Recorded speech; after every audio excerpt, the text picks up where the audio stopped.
Llegamos entonces en la narrativa del Éxodo que hemos seguido a lo largo de esta semana a un punto álgido. Y llegamos, hermanos, entonces al momento en el que el deseo de los israelitas, el pueblo de Dios en aquel momento, se hace realidad. Y dice aquí en Éxodo capítulo 12 que aconteció que a la medianoche el Señor hirió a todo el primogénito en la tierra de Egipto, desde el primogénito de Faraón hasta en la tierra de Egipto, desde el primogénito de Faraón que se sentaba sobre su trono hasta el primogénito del cautivo que estaba en la cárcel, y todo primogénito de los animales. Y se levantó aquella noche Faraón, él y todos sus siervos, y todos los egipcios, y hubo gran clamor en Egipto, porque no había casa donde no hubiese un muerto. Hermanos, imagínense el dolor entonces, no nada más el terror, hasta la psicosis, el peso psicológico de que en cada casa de toda la tierra de Egipto había un muerto. Recientemente en las noticias hablan de la ciudad de Guayaquil, en Ecuador, y es una ciudad grande, contando más o menos la población que decían era del tamaño de nuestra ciudad. Pero lo triste y por lo que hablan de esta ciudad es porque tiene el 67% de las muertes en Ecuador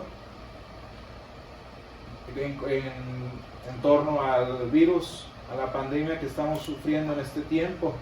Y lo más triste, hermanos, es que a las muertes regulares que suceden cada día, como en cualquier lugar, ahora se están sumando las muertes de las víctimas de la enfermedad.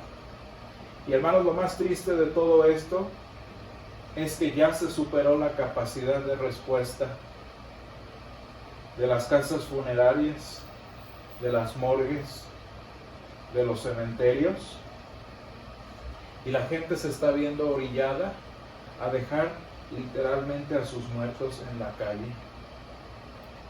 Se ven los videos de los reportajes cómo hay ataúdes en las calles, y hay familias que no tienen ni para el ataúd y tienen al fallecido en la cama y ya pasaron 7 días.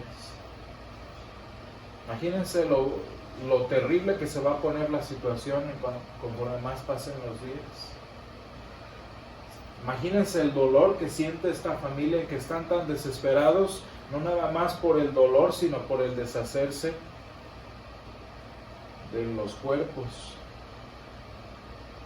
En los países de Europa y en Estados Unidos, donde la mayoría de los muertos son ancianos, lo más triste es que cada uno de los ancianos que han muerto a causa de este virus, la última vez que vieron a sus familias fue cuando fueron internados. Y se habla de los doctores, cómo han sido ellos los que deben sujetar la mano de las personas en el último momento de su vida, porque las visitas están prohibidas.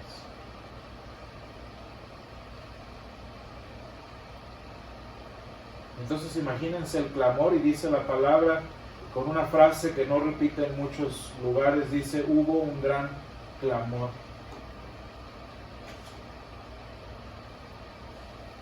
Y esta es la situación que se estaba viviendo al momento en Egipto. Hubo un gran clamor. Y hermanos, aparte del dolor de perder a un ser querido, tenemos que entender que se había perdido el futuro de la familia en cuestión. En los pueblos del Medio Oriente, el primogénito no solo cuidaba de los padres, sino que se encargaba de la herencia de la familia. Y él, junto con sus hermanos, debían protegerla. Hermanos, en esta noche murió el futuro de Egipto. Murió el heredero que iba a sostener, humanamente hablando, el imperio egipcio. Una situación más o menos similar sucede ahora con la reina Isabel y su hijo enfermo. No he visto la verdad cómo está el príncipe, pero imagínense lo difícil que es el perder al heredero. Y esto es lo que está sucediendo. Las familias están perdiendo el futuro de su sostenimiento.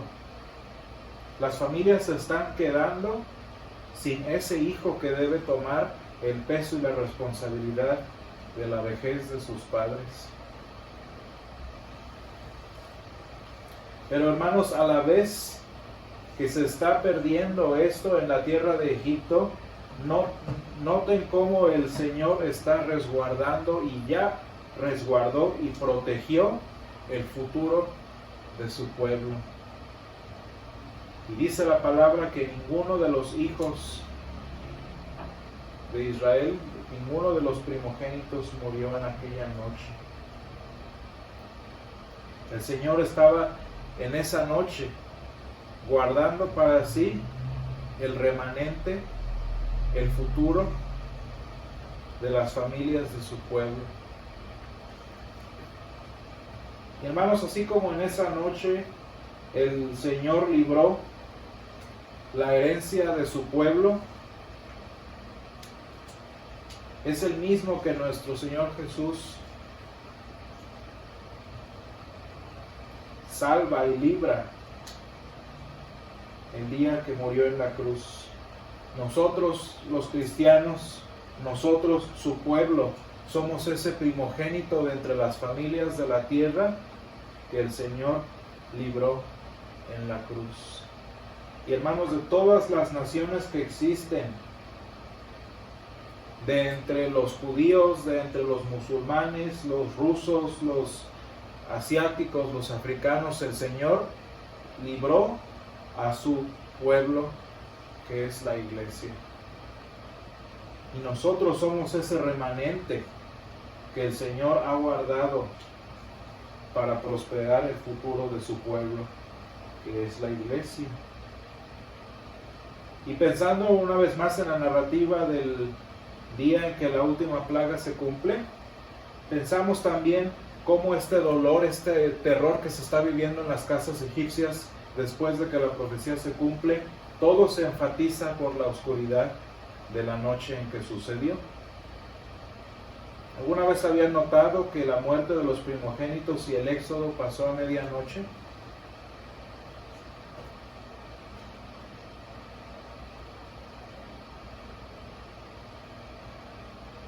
Y lo triste es que, al igual que mientras las tinieblas cubrían la tierra de Egipto, mientras el Señor libraba a su pueblo, libraba a sus primogénitos, así también hubo tinieblas por 3 horas, mientras nuestro Señor Jesús libraba a nosotros su pueblo.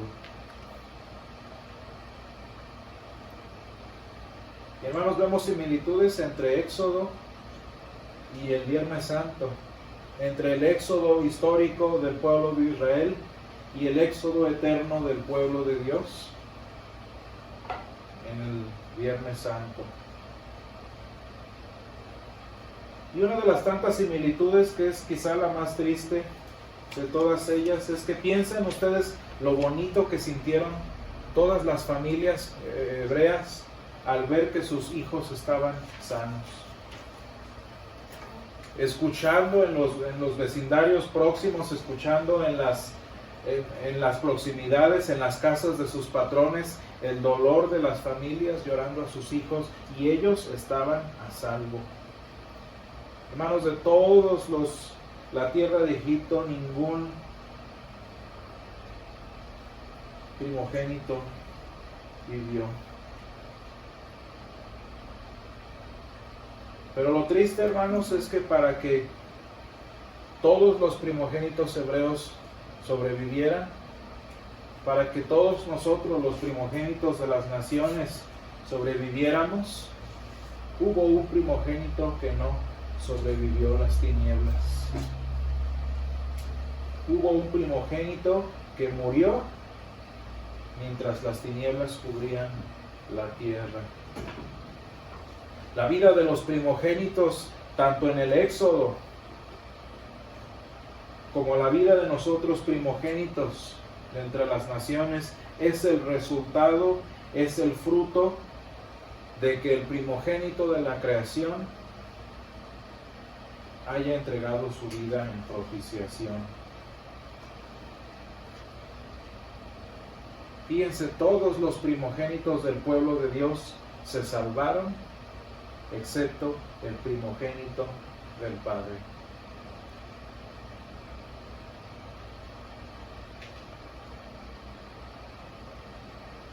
Y fíjense lo triste que hemos estado hablando de esto, del dolor que había en las casas egipcias. Piensen ustedes en las esposas de los oficiales de Faraón, llorando a sus hijos por culpa de la obstinación y la rebelión del rey de Egipto. Imagínense a todas esas mujeres que escucharon de la profecía, que escucharon de lo que venía, y amarradas de manos porque no podían hacer nada para convencer a Faraón. ¿Qué hacen? Más que llorar la muerte de sus hijos.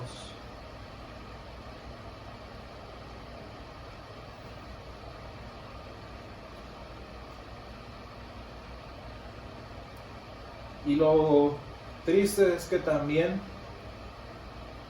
el Viernes Santo, ese día de crucifixión, hubo otra madre que también lloraba la muerte de su hijo por culpa de la obstinación, por culpa de la necedad de la humanidad. ¿Qué hacía? ¿Qué más podía hacer sino ver a su primogénito muriendo en aquella cruz?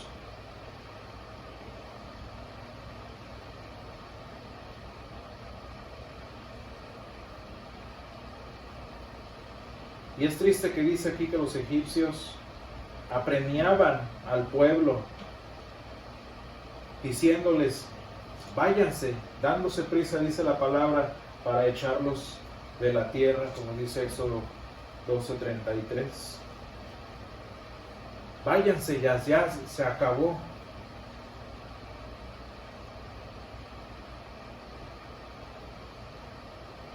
Y hermanos, esta es la verdad y esta es la realidad que confrontan aquellos que viven sin el Señor.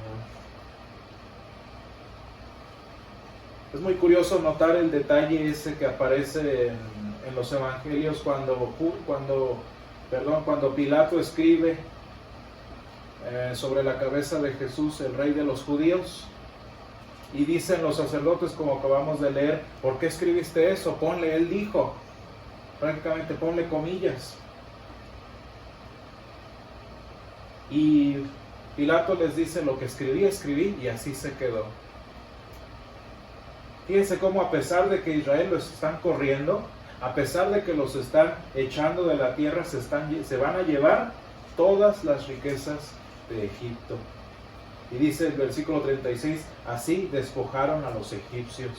Fíjense cómo el Señor, a pesar de que fue golpeado, a pesar de que lo masacraron y lo crucificaron, murió como rey de los judíos. ¿Reconocido por quién? Por el representante del emperador romano. Quieran que no, dijeran lo que dijeran, el Señor Jesús murió como rey soberano. Sí, hermanos, fue triste la muerte de este primogénito. Les decía yo que la muerte de los primogénitos era prácticamente la muerte del futuro de la familia, del resguardo de la familia. Y eso el Señor lo sabe y por eso hace esta acción un tanto inesperada. Dice cuando vio, en San Juan 19:26 dice, cuando vio Jesús a su madre y al discípulo a quien él amaba, quien estaba presente, dijo a su madre, mujer, he ahí a tu hijo, y después dijo al discípulo, he ahí tu madre, y desde aquella hora el discípulo la recibió en su casa.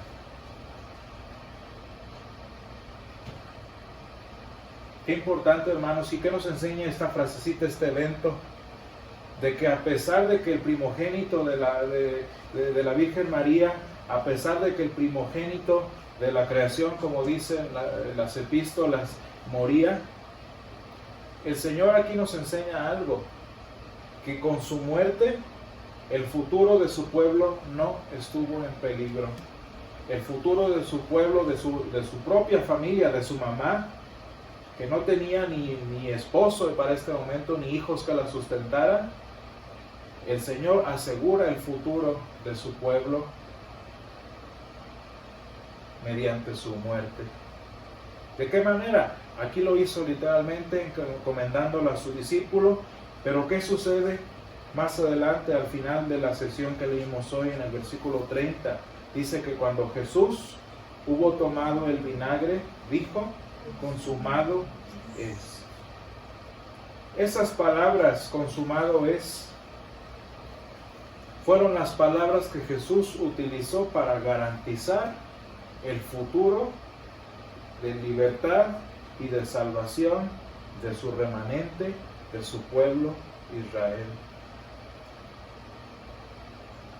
Y fíjense ustedes, hermanos, cómo tanto Israel en Egipto, como ahora nosotros, Israel, la iglesia, los dos somos declarados libres por decreto.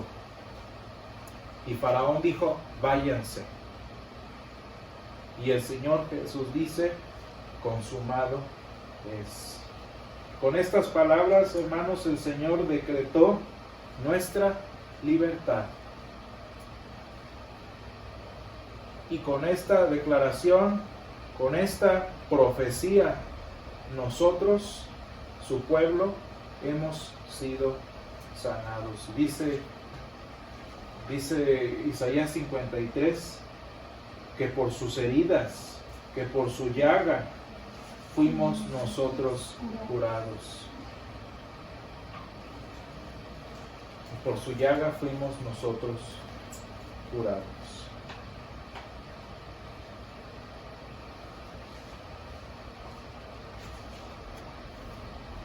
Y hermanos, qué hermoso es que somos libres. Esa es la palabra que el Señor nos da.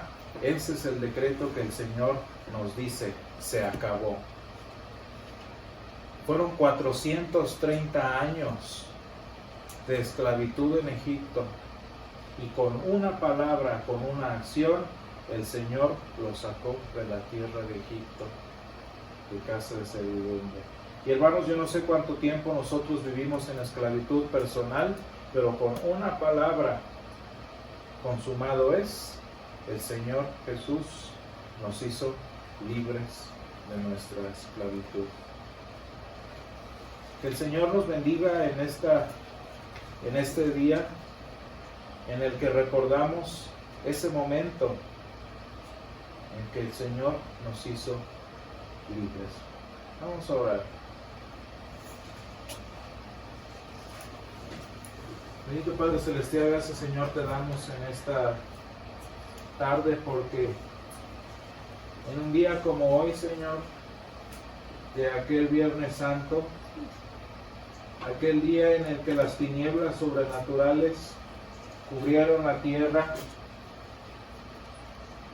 aquel día en el que las tinieblas reflejaron la noche en que heriste la tierra de Egipto, Señor. Te damos gracias porque por la muerte de tu primogénito permitiste que nosotros, primogénitos entre las naciones, fuéramos librados, fuéramos salvados y fuéramos declarados libres. Gracias, Señor, porque nos hiciste libres de la opresión, libres de la esclavitud al pecado, Señor, y porque nos has traído, Señor, a una nueva vida en Cristo, en donde las viejas cosas pasaron y todas son hechas nuevas. Ruego, Padre, que nos enseñes a cada día recordar este momento en el que nos sacaste de la tierra de esclavitud, de la casa de servidumbre, Señor. Y Señor, ayúdanos a festejar todos los días de nuestra vida esa reconciliación que tuviste con nosotros para hacernos tu pueblo. Señor, ayúdanos a gozarnos y a descansar en esta palabra que nos has dado, y ayúdanos, Señor, a creer y a gozarnos en la libertad que tú con precio de sangre has comprado por nosotros. Guárdanos, Señor, a cada uno de nosotros y bendice nuestro tiempo en este día. En Cristo Jesús, que murió en la cruz, te lo pedimos. Amén.